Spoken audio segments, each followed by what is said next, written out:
haven't always been successful.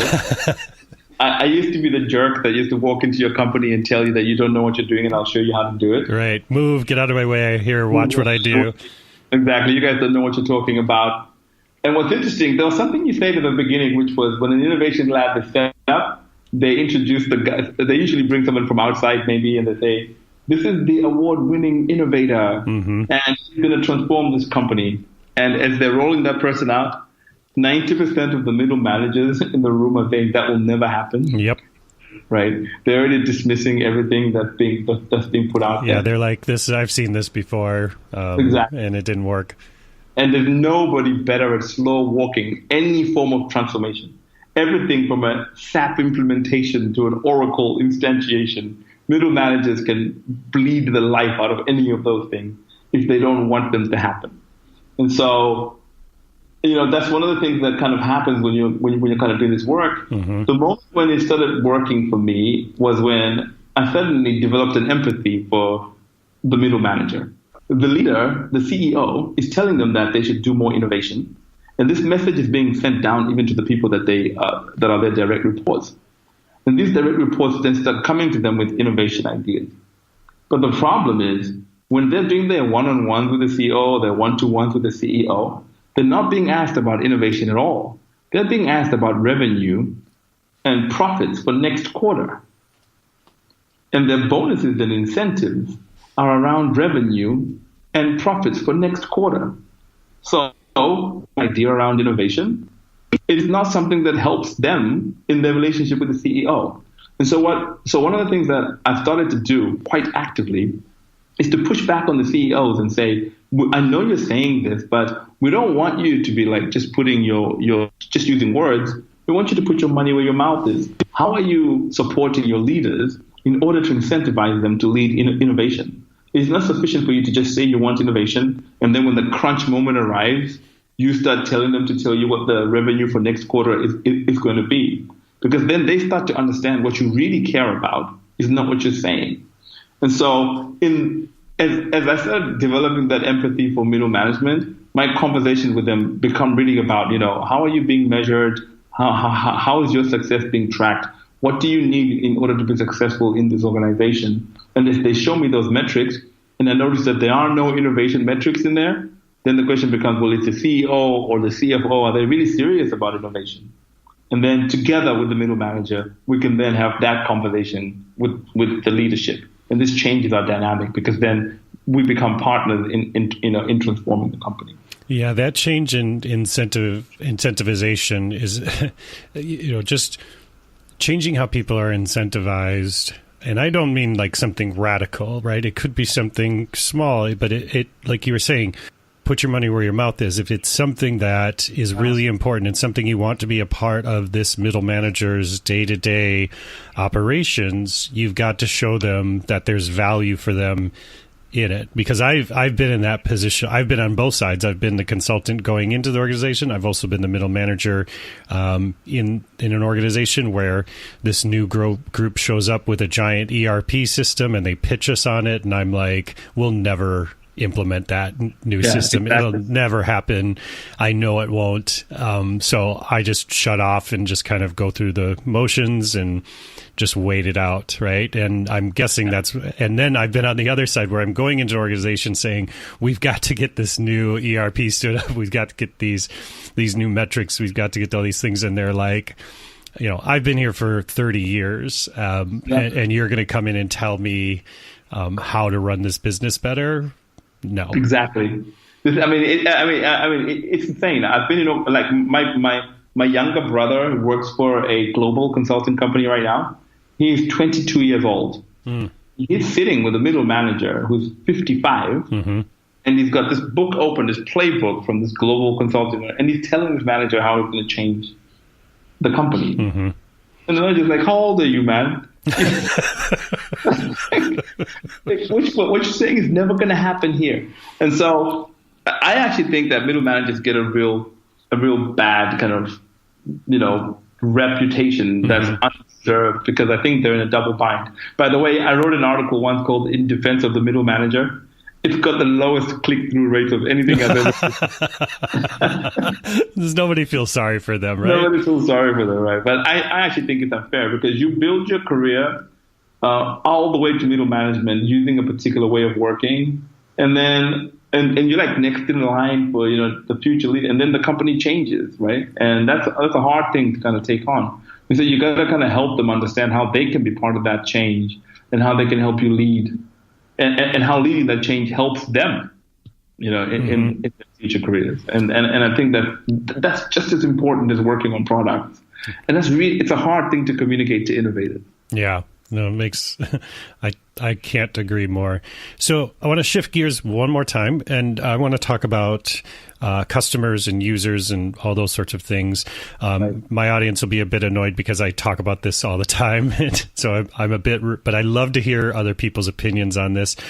Is that one of the other experiences I've had in that consultancy side of innovation and transformation is walking into organizations where they don't want to talk to their customers. They're scared of them. Like, what if they tell them something they don't want to hear?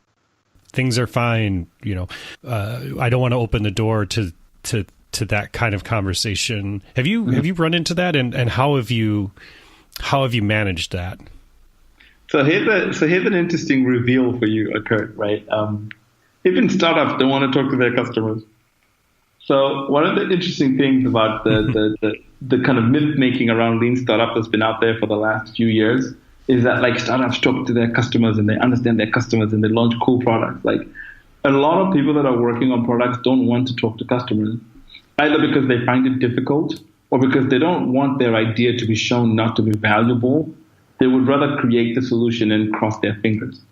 And so one of the things that you have to do when you're having a conversation with organizations is you have to tell them, listen, unless you live in one of those countries where people are forced to buy stuff that they don't want to buy, you have to figure out whether or not people are going to buy your product before you launch it. Mm-hmm. Because you're likely to be losing money and actually wasting time on things that are not going to be successful. So they say, okay, that's fine. And then you say the second thing is, talking to customers and finding out that customers don't want your particular solution does not mean that the whole project is dead. Talking to customers actually gives you innovation options because you're able to then move to where the customers are rather than just keep holding on to ideas that don't work. So changing ideas is actually much more powerful than creating ideas that don't work. And one of the best books that I kind of refer to them is the work that's been done by Jessica Livingston. And she wrote a book about, I think, how startups work or something like that. Mm-hmm. And hundreds of stories in there about like not a single idea that became a successful company was what the startup founders thought they'd be working on day one. Right. And so ideas change and they evolve, and ideas change and evolve in response to the market. So rather than just assuming that we're kind of visionary, wizards that know exactly what's going to happen, why don't we just put stuff out there, learn, and kind of iterate and change? How do you fight the Apple argument where people are like, people don't know what they want until they see it, and for us, we're gonna work on this thing for a long time. And don't get me wrong, I get it. Like there's certain industries where you don't want to be super iterative on your first release. If you're putting together new terminals for the inside of a 747 or something, you want, there's certain industries where sure, I can see that more iterative process doesn't make as much sense. But what I've found success in, and I love your experience, what I've found success is just get something in front of people. It doesn't have to be, it can be a piece of paper. Like it can be something you sketched out, and get something as quickly in front of people as possible and start getting that feedback. Don't wait till you have something more polished. Where have you seen success in starting that customer conversation? So I actually have a slide in my deck, and I like to knock down the Apple myth on day one. So, and I have this slide where I say, if only I had $1 for every time somebody mentioned Steve Jobs when I tell them to go talk to customers. Right. Right. And then I actually tell people that I work with, like, if you're talking to me about Steve Jobs or Mark Zuckerberg or Elon Musk or all these famous startup founders, That is exactly the same as giving advice to an actor by telling them that the typical career of an actor is Tom Cruise's career. Right? The typical career for an actor is not the same as Tom Cruise or Will Smith. The typical career for an actor is working at McDonald's. And that's the same thing with innovation. The typical career of an innovator is not Steve Jobs' career, it's not Mark Zuckerberg's career, it's not Bill Gates' career. The typical career for an innovator is failing. And so that's just fact. And so we have to kind of embrace that right now. And then the second thing I say to them, which is my second slide, is I put up the faster horses slide, which is if we had asked customers what they want, they would have told us they want faster horses. Right. And I say to folks, your job when you're having a conversation with customers is not to ask them what solution to create. Your job is to develop such a deep empathy for customers' needs that you're able to create a solution that delivers value. And so when you go out into the world, try and understand the customer as much as possible, because the customer job to be done doesn't change. It's universal. What actually changes are the solutions they choose to meet those needs, right? And so your understanding of those needs is much more powerful, because then you understand the reason why your solution exists. And once you understand the customer need in that level of depth, you're actually able to develop something that actually works for them.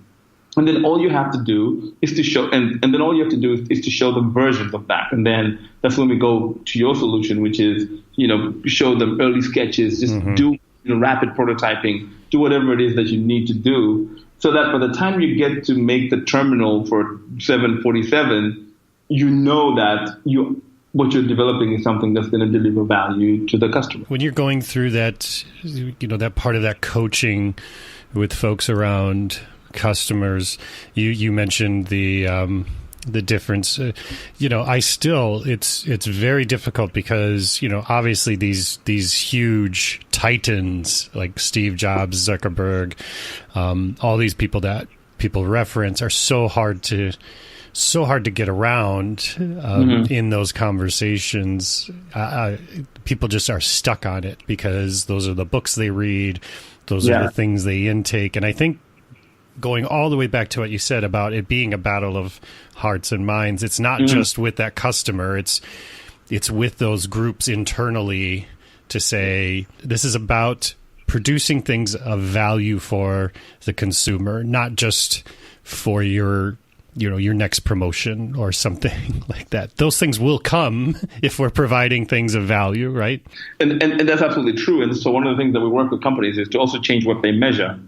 Rather than just measure that the product has been launched and you get your bonus, we want to measure that the customers are using it and they're getting value from it and they like it, and then we have recurring revenue, and then we'll give you your bonus. Like, once you change those dimensions, the way that people think about success also changes, and it kind of changes their behavior. Which kind of goes back again to how we started the conversation, which is, if you're going to give people behavioral options or you're going to do cultural change, you have to give them tools that allow them to be able to embody that practice. It's not just enough to kind of, give a slide presentation to them. They want to know how they're going to do it tomorrow. And you have to be able to show them how they're going to do it tomorrow by giving them the right tools. I mean, imagine a religion that didn't have rituals. How would you know you're a member of that religion? Right. Right. And that's kind of like the consultant that comes in, gives you a PowerPoint deck and goes, right, thank you for the $10,000. I'll see you next year. Right. And then you're left with the deck and you're like, well, what do we do now? Right. and that's the difficulty. People treat culture as if it's a mythical vibe, like it's a mythical creature that comes from mountains to bless the people. Culture is what we reward, celebrate, and so that rewarding and celebrating manifests itself in our practices and the tools we use and the way we make investment decisions and the way we promote people and who we highlight as kind of great employees. This is fundamental if we want to change the organizations that we're running. Yeah, and I think that's the problem that I've seen with Agile over the years, is that it's turned into this process instead of this new way of thinking, this new mindset that people need to have. And it's been a mission of mine to try and work with organizations to understand that this is we need a culture first approach, not a process first approach.